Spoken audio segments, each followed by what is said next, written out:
Welcome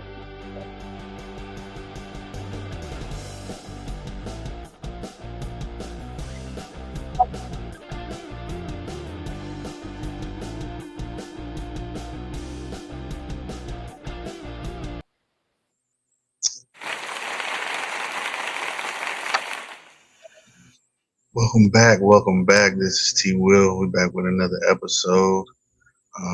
Got a few topics to talk about. We're gonna talk about some things that's gonna be in the college football playoff.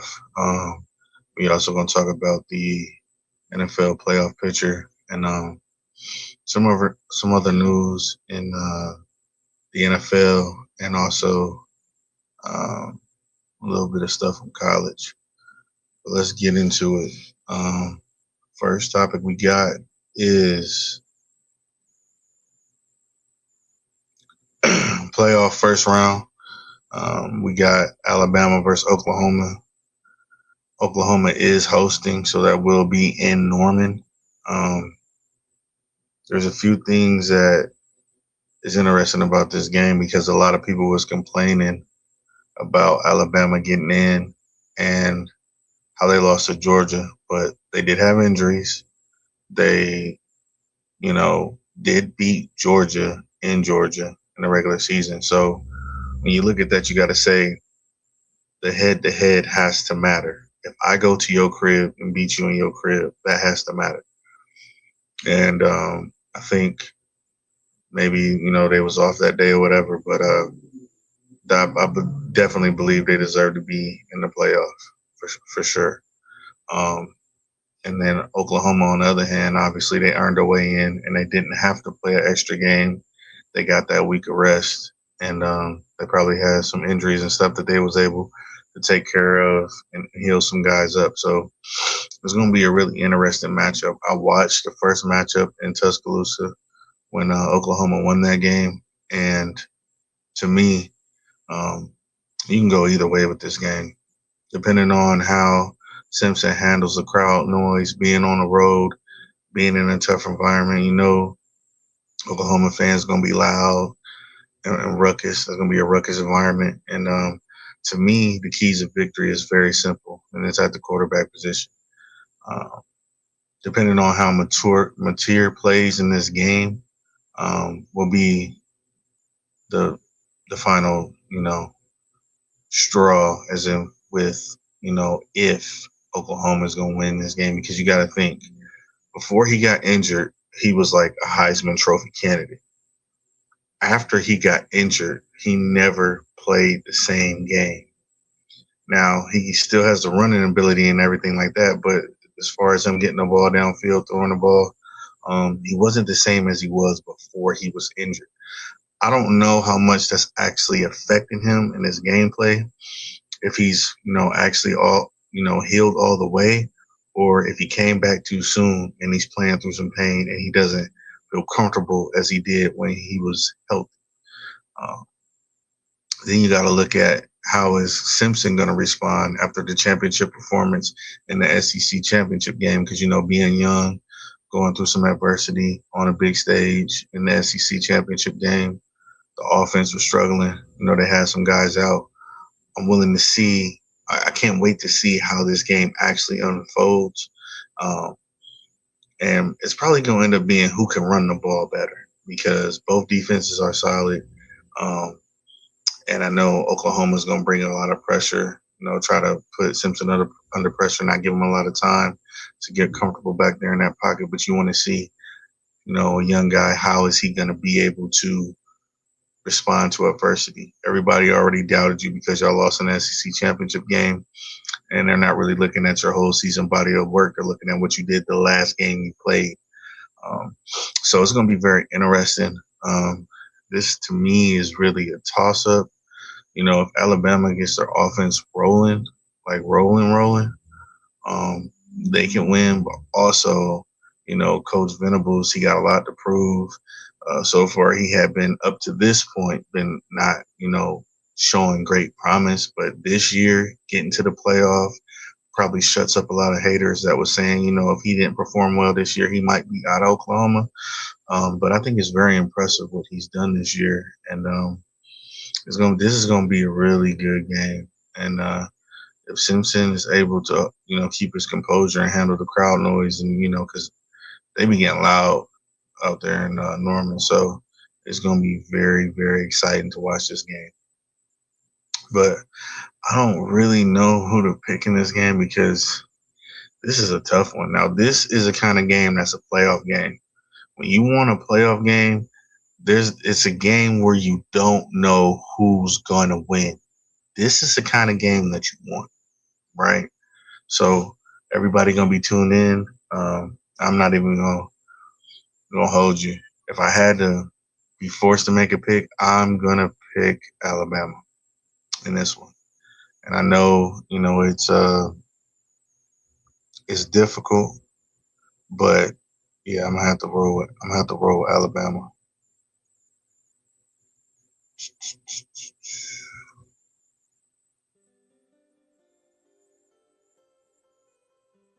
Next up, we got Texas A&M versus University of Miami. When you look at this matchup, a lot of people wanted to complain about Notre Dame not getting in, and it's just like, bro, you lost to both of these teams. You do not deserve to be in.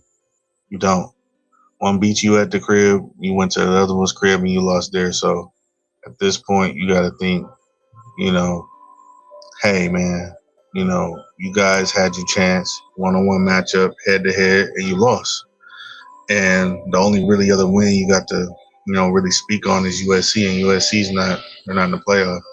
So I can see if you had a choice between Texas A&M, Miami, and Notre Dame, these two would beat them out all the time.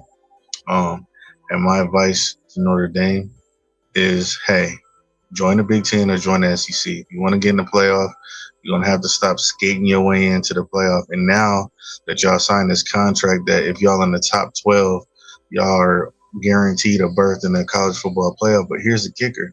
If they don't rank you on the top 12, they don't believe they don't believe you play the top 12 schedule, they'll just keep you on the outside, 13, 14, 15. So at the end of the day, if they keep you all between 13, 14, 15, and y'all not 12 and above, y'all still out. So you might as well just go ahead and join the conference and get it over with. You might as well do that. But as far as the concern of this game, I thought about it. Kyle Field is crazy. It's crazy. It's loud. You know what I'm saying? It can be a shock to some people that ain't never been in a stadium like that. It's really, really huge. And the fans really, really support the team. The only thing that I would have reservations is about is actually crowning Texas A&M, and here's why. If you watch the South Carolina game when they played against the Gamecocks, they was really, really struggling in that game. And to be honest, they should have lost that game. And when you're struggling against a team like, South Carolina, and you're coming up against a team like Miami, how are you going to be able to handle that defensive line and stuff like that when you just went to Texas and you had to handle a lot of pressure from their defensive line and their defense? The only thing that I can say that is questionable in this game is I know Marcel Reed, the quarterback, he had got hurt in the Texas game, and he was really trying to, fight through some discomfort that he had. But I believe that he's going to be healthy, good enough to go for that game, and we just going to have to see. On the Miami side, you got to think about Carson Beck, and is he ready for this moment? Is he ready to show that all the stuff that they said about him at Georgia is not true? Is he able to get into this big game environment and actually deliver, not turn the ball over, not throw multiple interceptions, being smart with his quarterback play? But like the Oklahoma and Alabama game, this is another game that, depending on how it goes, it can be close or it can be a couple score win by either team. When I say that, who can make the big plays down the field? Which quarterback can make the big plays down the field where you don't have to keep on running the ball, get the ball, get a big play down the field, And with Concepcion and them on Texas A&M, they got threats. But also Miami has Tony. They got threats. So if I had to make a choice, I'm gonna pick Texas A&M just because I've seen what um, Miami did against Louisville, and that kind of really stuck with me watching that game. And Carson Beck making those mistakes, not really, playing a clean game. And now, when you look at it, even though Texas A&M was down at home all on points to South Carolina, they came back and won. So that shows me that this team wants to fight. They're not going to quit. They're going to keep pressing, and they're going to try to do their best to get the victory. That's what they're going to do. So I believe that the team is going to be able to fight through it. They're probably still pissed off about losing to Texas, and I'm looking to see Texas A&M beat Miami in the first round of the playoff. Next up, Tulane Green Wave versus Ole Miss. This is a wasted game to me, and this is what I was saying, the difference between the Oklahoma-Alabama game versus a Tulane Ole Miss Rebels game. Now, people are going to say, what was a group of five supposed to do? It's in the contract, it's in the rules, blah, blah, blah, blah, blah. Okay, whatever. Take Tulane, take JMU, get them a group of five championship game. Bam, that's the end of that. Now you can throw in Notre Dame and you can throw in Texas, and now you got an awesome first round instead of this lackluster first round. You got two good games and two games that ain't nobody going to watch. Probably going to be, during those two games, people are going to probably be getting their cooking done and their eating done besides the Oklahoma game and the Alabama game or the Texas A&M game and the Miami game. If you want to call it a true playoff game, you have to make sure that you put the best teams in. And if you don't, then it's not. Is it really a true playoff? Because this is really like a first round bye. Because if Ole Miss goes up 35 something or 45 something, all they got to do is take their first string out, and they're gonna rest the second half or the rest of the game and get ready for the next game. Obviously, it's in Oxford. I don't believe Tulane has a chance. They already got beat by them, and it's a repeat of a game that was actually a blowout. Now, if it was a game that went to double overtime or it was a game that was lost on the last second field goal, it didn't make a lot of sense. But when you get blown out like that and they want to put you on this level, it's like, what's the point? So, Ole Miss, big.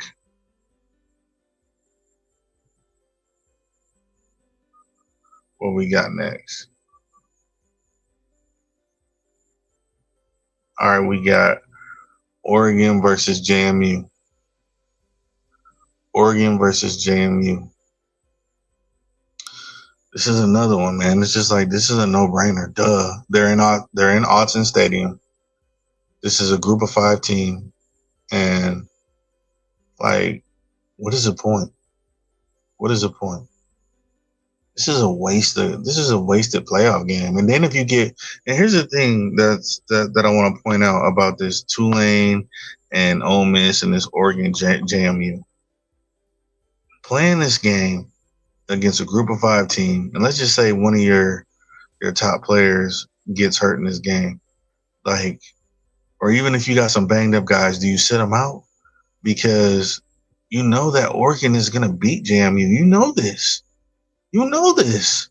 This is not a surprise. And listen, if JMU wins, if Oregon, if Tulane beats Ole Miss, I'll come back on here and I'll say, you know what, I was wrong. But if you watch the games and you watch the team and you see the difference between a Power 5 school and a group of five school, it's night and day. It's night and day. You just got to fix that. You have to fix that, because don't nobody want to waste their money, $1,000, $850, $500 to go to a game and a team that they playing against is garbage. Don't nobody want to do that. It's like, if I'm going to spend my hard-earned money going to a playoff game, I don't care if my team has a chance to win or not. I want to see them play another good team. I don't want to see them play JMU, because after this game is over, this is like them opening season exhibition games, but it's just a playoff game. They gonna whoop. They gonna whoop them. Like, I wish the playoff committee would really look into that and really look into saying, "Hey, Group of Five, we appreciate you, but we're gonna give y'all, give them a big bowl, give them like, the Orange Bowl, give them something, Fiesta Bowl, something, whatever bowl game that's not in the college football playoff schedule, give them that big bowl game and let them play the Group of Five championship in that big bowl game. That would make a lot of sense. But as far as this Oregon JMU, Oregon's gonna win. Dan Lannon is not gonna let his team come in there and lose to JMU. It's a joke. It's just a joke. Yeah, I'm off my skis about that, man, because I really take it personal when you don't try to give a product, a high quality product. You just throw a team in there like, here, this is a congratulations award for JMU, nothing more, nothing less. Congratulations, you got to play Oregon in Oregon. Good luck. Next up, I wanted to bring this topic up about Shedeur Sanders, and last week it was, oh my God, he's showing promises and this and this and that. And I've always been a supporter of Shedeur. I've always believed that he was a great thrower of the football, really, really, really tough. You can't break him, you can't shake him. And just to hear people's tunes change from last week to this week is very, very disturbing, man. It's disturbing. It's not genuine. It's just downright nasty. Since becoming a starter, he's first in total yards, first in total TDs, first in big pass plays, first in pass yards attempted. Now, keep this in mind. He has Jerry Jeudy, who's inconsistent at wide receiver.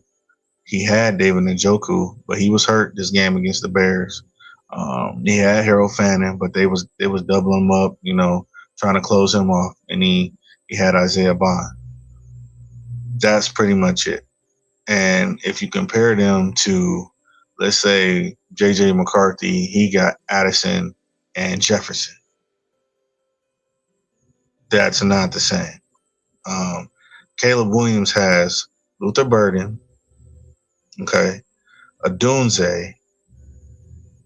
Then he got Loveland.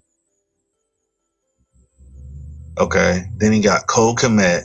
Then he got two dog running backs. Then he got brand new offensive line, right? So when you're trying to compare these guys, right, you can't compare them. If you go line for line, lineman for lineman on the Cleveland Browns and the Chicago Bears, it's not the same. If you go wide receiver for wide receiver on the Cleveland Browns to the Chicago Bears, it's not the same. It's just not the same. Okay. And for him to put these stats up with the talent that's on that team it should be a sign to you that, hey, as a prospect, this kid with the right person teaching him, he can be better than what he is right now if we get some weapons, okay? If we build offensive line. Because if you keep running Quinshon Judkins into a brick wall, eventually he gonna get hurt. And then what you got? Sampson, he didn't even play this game because he was hurt.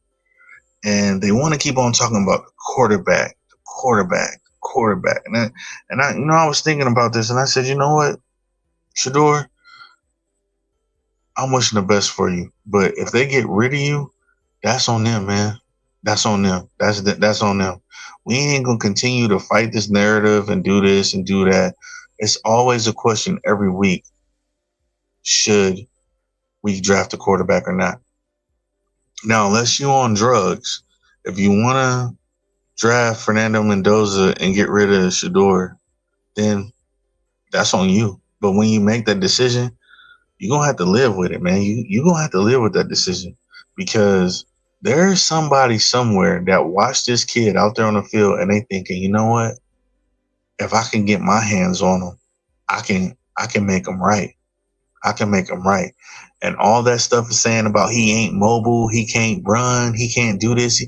He can run. He ran for a touchdown. He dang near ran for a first down. He was the leading rusher the last 2 games for this team. He the quarterback. Make that make sense. He the one that's moving the ball the most in the air and on the ground with his legs. And you talking about drafting another quarterback? That's insane, man. That's insane. All you got to do is look at the roster and know that this team on offense is not that good. You playing with all backup offensive linemen except for one that's about to be on his way out the door. He like 34, 35. He not even playing that good. And you expect him to be the savior of the Cleveland Browns by himself? There's not one quarterback that I've seen win a game by themselves. But what he has shown is that he is competent and he is smart and he is fearless and he can play quarterback. And if you want to argue that point, then to hell with you because he can play. And if you don't believe it, then that's on you. You can hate him. You don't have to like him. But one thing you're going to have to remember is that this kid is an actual starting caliber NFL quarterback. And with the right personnel and the person that know how to call plays, the person that knows how to get the best out of him, to encourage him instead of stabbing him behind his back and giving him the wrong play card or whatever the crap that they got going on, he can succeed with people that want to support him. Because you can tell he ain't playing the game because of money. He playing the game because he actually loves the game. And I think people miss that point. He actually loves the game. There's a lot of players that play the game, but they don't love it. But you can tell that he loves it and he wants to compete. How can you not like somebody like that? Next up, we got the current NFL playoff picture. On the AFC, you got the Broncos, number 1 seed, NFC Rams 1 seed, and then you got the Patriots second, Jaguars third, and then you got the Bears second and the Eagles third. Now, when you're looking at these top three teams, you're trying to figure out which one actually has the best chance to win the Super Bowl. And I'm gonna tell you, man, the Rams offense. I know Devontae, he got hurt. He hurt his hamstring, but that Rams offense, man, is just nasty. It's nasty. It's nasty, man. I didn't know the Rams was going to be this good. And actually continuing to watch Puka, I knew he was good, but man, that dude is a straight up beast. I don't know how he didn't get drafted like in the top, but maybe somebody else. And this is why I say, just like with Shador, didn't nobody look at him as a first round talent, but look at what he is, a first round talent. And he has a coaching staff that's competent. Sean McVay, straight up G, competent, right? Their offense looks great. The Rams look great. And, you know, when you're looking at these top 1 and 2 seeds, that might be your Super Bowl. It might be. But like I said, anything can happen. I don't know what's going to happen with Devontae. You know, is he going to be able to heal up quick enough for the playoffs? You know, how long he's going to be out, how serious that injury is. But, you know, I'm trying to figure out if, you know, is these two number 1 seeds really, you know what I'm saying, like, going to be the Super Bowl? Because watching that Broncos defense, oh my God. Oh my God. That Broncos defense is like something straight up nasty. Nasty. They was giving it to Jordan Love, smashing the receiver, smashing the running back, smashing them.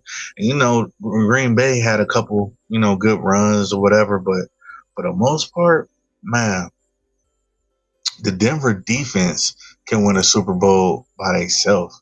Just like the defense, and it's crazy because Denver always got these defenses. It's like, I don't know if y'all remember when Cam Newton went to the Super Bowl and Denver had that defense. That was nasty. I don't know if this defense is as nasty as that one, but it's pretty nasty, right? And then when you look at the teams below this, you know, you're looking at the Patriots, the Jags, the Bears, the Eagles. To me, I don't believe the Eagles going to make it to the Super Bowl, so we can count them out. The Bears, they could be a threat to the Rams. They could be. The Patriots, I did think a lot about them, but After the way that they just lost to Buffalo after having that big lead and giving it up, um, I didn't really like the way that game felt. Like you guys had control of the game, you had a big lead, and then you let Josh Allen come back and beat you. And I don't really know how to feel about that. So um, at first, I was like, yeah, at the first half, I was like, yeah, the Patriots are going to the Super Bowl. And then when Josh Allen and them came back, I was like, damn, I don't know. I don't know, man. And it seemed like the game got tight, pressure got tight, and Drake May threw a pick. And it's just like, is he gonna learn from this game? Because when the playoffs come, it's gonna be more more difficult.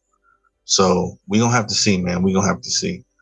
As far as the Jaguars, they gonna have to show me. I'm not really believing them. Like I said, out of these top 6 teams right here, I would say Broncos, Rams, Patriots, Bears.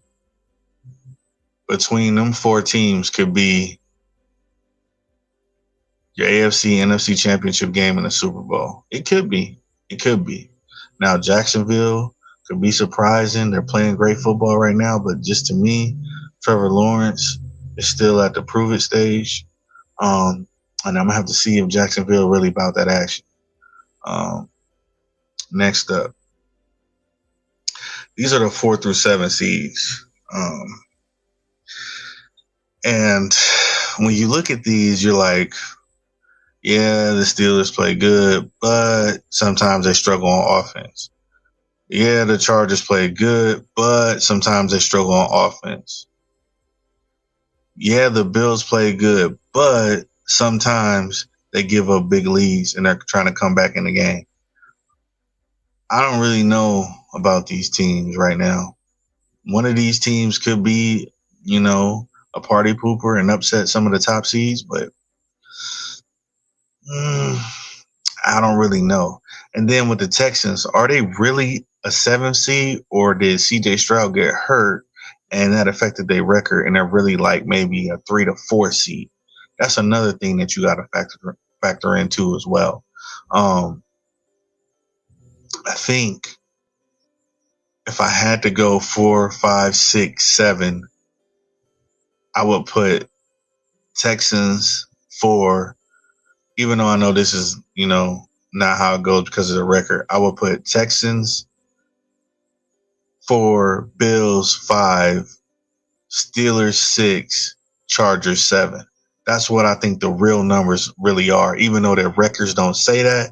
But when you look at them play, it says that. So the Bills and Texans are the best 2 teams out of this group, because I don't know how long Aaron Rodgers' hand and his injury going to hold up. And when he got to go against, let's just say the Steelers got to play the Texans. Is Aaron Rodgers going to make it through that game? I don't know. And one key thing about the Buffalo Bills, too, when you think about it, what would they be without the running back? What would they be? If you take that running back, Cook, off the Buffalo Bills, what would their offense be? That's another thing you got to watch out for, too, because if they stop the run with the Bills, they could have some issues. Just a thing to think about. Now, here on the other side, you got 4, 5, 6, 7. Buccaneers, Seahawks, 49ers, Packers. To me, I would say the Bucs, they can play good or they can play bad. It's either or with them. Like if they offense get the going and they get the rolling, they straight. But if they offense don't get the going and get the rolling, their defense ain't that great. Seahawks. I know everybody drink the Sam Darnold Kool-Aid, but guess what? The playoffs is about to come, right? They're going to have to play a playoff game on the road, maybe. And let's see. Y'all saw what Sam Darnold did last year in the playoffs. Don't forget that. Sometimes he played good, and then sometimes he played horrible. But I never seen him play good in the playoffs. So to me, even though Seahawks got a great defense, I don't really trust them. 49ers and Packers, they have two great coaches. They got great leaders, and they got quarterbacks that are solid. In this group, on the NFC side, I would say Packers at the top, the Niners right behind them, the Buccaneers third, and the Seahawks last. That's just how I see it. From watching the football games and watching these teams compete, that's just the way I see it, man. That's just it. That's the way I see it. So I would put Packers 4, Niners 5, Buccaneers 6, and Seahawks 7. That would be my true ranking, not just according to, the playoff picture, just in how they're playing right now, who I think would be where they at. But we'll see. We'll see. Very interesting though. We got one more and I'm gonna get y'all out of here. These are the teams that are on the outside looking in. We got the Colts. I don't really know, if Philip Rivers is going to be able to continue to hold this team up and get them through the rest of the season. But right now, you see their current playoff probability is 15%. The Ravens is sitting at 40%, the Lions at 40%, the Panthers at 23%, and the Cowboys at 1%. Pretty much, the Cowboys is out. The Colts are pretty much out at 15%. The Panthers are pretty damn close to being out with 23%. The only teams that probably really got a chance out of these teams right here is the Lions and the Ravens. The Lions going to have to beat the Steelers this upcoming week. And the Ravens going to have to beat whoever they got to play. And I think they play the last game of the season against the Steelers, I believe. So if any team in the playoff on the outside looking in, I should say, it could be the Lions and the Ravens. The only one that I think that can go that far right now is the Ravens. I like the Lions, but the defense, man, they just trash. The defense is trash. It's injured.